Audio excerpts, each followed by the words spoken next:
Would you rather $100 or a date with us two? $100.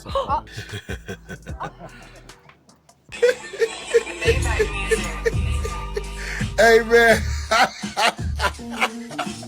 I've never heard of a woman that claims she's a feminist propose to her boyfriend. Never heard of that, because that's a man's job, right? Kinda hypocritical, just like everything else with feminism. Even if they propose, most men would say no. I ain't playing no games. Still prefer it short, but he's the man, so I keep it long to please him. They will. Girls, I have now unlocked a new goal in my life. My mission now is to make Maldives a destination for like all us single women that just are powerful on our own and just want to come here just to enjoy our time, you know? Real girl power.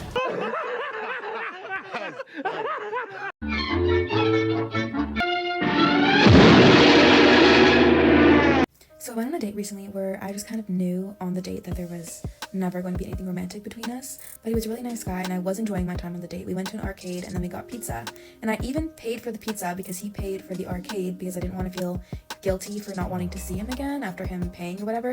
Normally I don't, but like he just seemed like a nice guy, so I was like, I don't want to take advantage of him or whatever.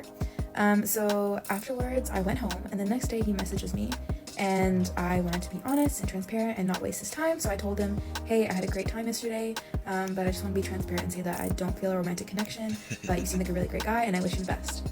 And he didn't even answer, he just blocked me.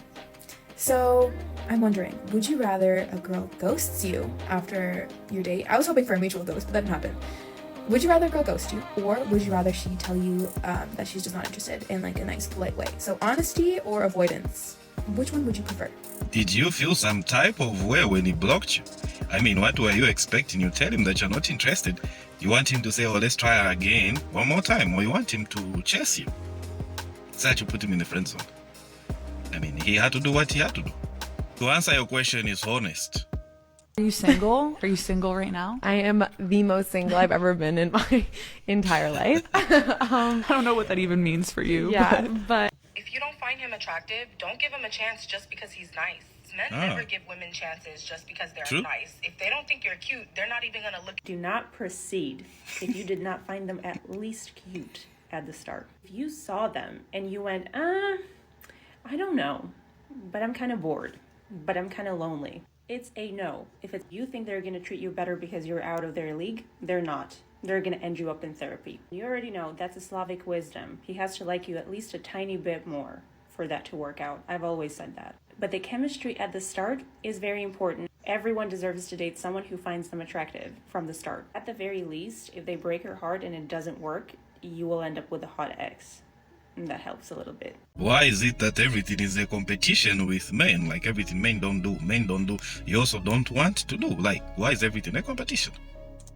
Okay, this is for my single people. Like, how are we doing this? Especially the single ladies, how are we doing this? For example, for the past 3 years, I've been taking my car to get an oil change without an issue. My old card, okay? And the amount have been about $54, which is fine, okay? Then I got a new car. I had no choice. And the bill was about $75 when I did the first oil change. And of course, I am Latina. I am going to ask the reason why, especially because I'm single. I got nobody to give me a dime besides me. So I am going to question all of this, okay? But I figure, okay, so it's $20. Like, that's okay. Things does go up. But then, today, I went in to do an oil change, and I left with a bill of $191. Like, I'm sorry, again? So now I know that I did have to change the, how do you call that? The wipers, windshield. I have to change it. And it's about the same price because I have done it before on my old car. So it's about the same price. It's about $40 something. So I changed it, right? So that means that the oil cost me $140 something. So how do we go from $74 to $141? Literally in like 4 months. 4 months. And then I'm gonna be like, I ask, like, I'm sorry, what is this? And he goes like, well, you know, gas is high right now, so whenever gas is high, like everything goes up. And I'm like, my tank all the time, but like, come on, are you serious? Like, it used to be high before and I was still paying $54. So you know what, I'm gonna learn a new skill. That's gonna be my goal for the next time I have to change the oil. I know I gotta pump out the oil that is there, and then I gotta put the new one, but I will learn, because I am not paying $140 to get something that I used to get for $70. Like, how are we doing this, girls? Like, how? Like, seriously. Sensational. Women will say yes to a date to a man who they don't find physically attractive to see if there's a connection and if chemistry can grow. But tell me this, why won't men even say yes to seeing the potential of going on a first date with a woman if they don't think she's physically attractive? Single men, I really need you to explain this to me, because there are so many incredible women who can't even get their foot in the door to meet you, to enrich your life, to be your future partner, because you don't find them attractive enough. Explain it to me. Men don't go around looking for connection. It's either from the first time I laid my eyes on you, it's either I'm attracted to you or I'm not. Guys under 25 are like, girl, you don't know what I could do to you. Yes, I do. And I don't have the time to train you. If a girl spent the night at your house and figured out that you listen to rain sounds whenever you go, when you go to sleep, and then the next time you went over to her house, she suddenly had a rain machine for you that she didn't have before, would you be like, oh, that's cute, or like this? Oh, this is interesting. You already bought the rain machine, did you?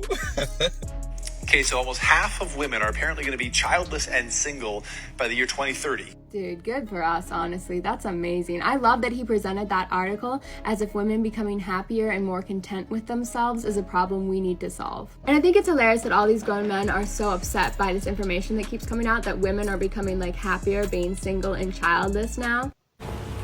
I'm not going on any more dates anytime soon. No. No.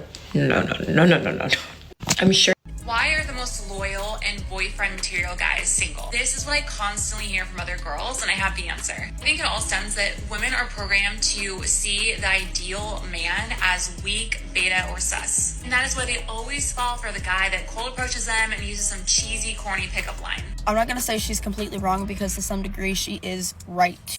But this goes so much deeper than that. So a lot of good, solid people who are single, who have the ability and the tools to actually have relationships and to grow and maintain these things, are single because majority of people are not working through their trauma. They are not actually healing their inner child. They are attracted to familiarity, and they repeat cycles and patterns and generational things. So is there some extent that they're left in the friend zone? They're not given a shot. People go after the toxic, cold shoulder, bad boy, mysterious girl. Yes. However, this is a generational thing, because in society, we are groomed to believe that abuse is normal. I mean, even our home lives, that impacts literally our trajectory for the rest of our lives unless we know how to unwind and heal and work through that trauma.